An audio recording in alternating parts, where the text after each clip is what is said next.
shutter button. Double tap to activate. So hello sa inyong lahat mga tropa koy. Magandang umaga sa inyong lahat. Muli, ito na naman yung aking channel.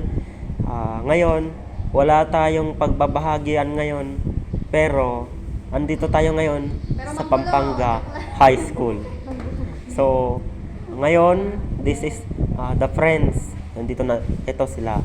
Margaret, ito si Micaela. Hello everyone! So, mga tropa koy, sa mga naghihintay, pasensya na po kayo dahil hindi ko kayo maasikaso. Hindi ko kayo maasikaso dahil sa so busy. Yan. So, diretso tayo sa topic natin. Ang topic natin mga tropa koy is paano ba maiwasan na maputukan tayo ng adaptor. So, magsimula na tayo. So, ang gagawin natin, halimbawa mayroong nakaipit na alambre sa outlet natin o sa mismong sakit ng adaptor. Ang gagawin natin doon, tatanggalin natin ng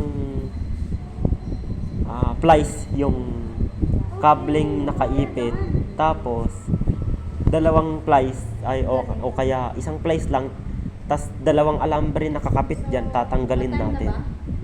So,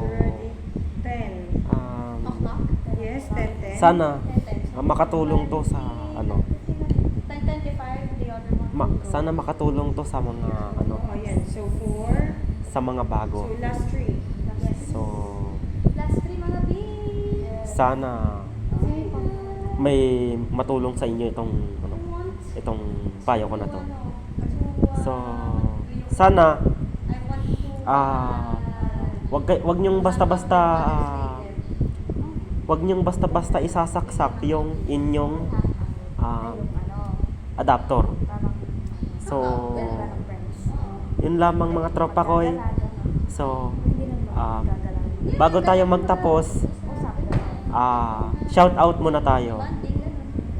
Shout out kay Aldrich Morgado. Shout out kay Margaret Hababa.